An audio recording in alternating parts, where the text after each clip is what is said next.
A comment about how the data is being stored or how a formula works. You can add a comment to any cell.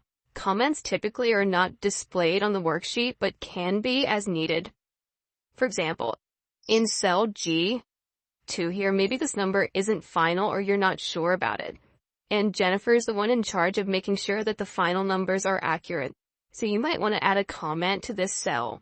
If you're using the menu system, you'll go to the Review tab and possibly choose New Comment. Recognize that it also has a keystroke shortcut, Shift F2. So we want to add a comment, and what you're likely to see is your name right here, and you can pretty much type anything you want. So I'm going to type, for example, see Jennifer, regarding the accuracy of this number. Good enough. And if you click outside this, it disappears. What we see in the cell, though, in the upper right-hand corner is a red triangle. And anytime you slide over a cell with a comment, you will see the comment there.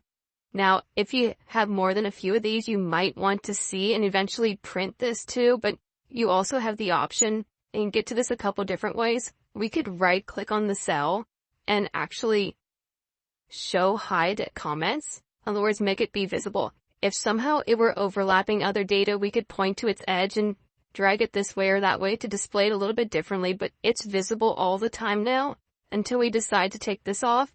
If we had another comment somewhere else, then we'll just add a comment over here. This time, Shift F2. We will simply add a comment here. Check with Max about last year's data. Click outside of it.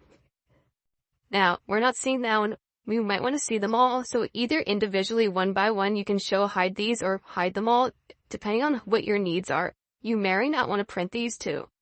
You can go to the Review tab here, Show All Comments. That's in place right now. Or Show, again, to make them all disappear.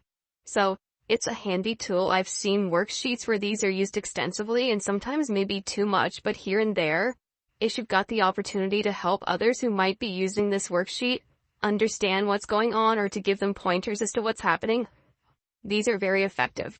The red triangles, by the way, will not show up on the printout either. You can, as I suggested, make these appear either on the screen or on a separate sheet as well too. So think of it as a potential source of documentation and as a way to help others use this worksheet more effectively.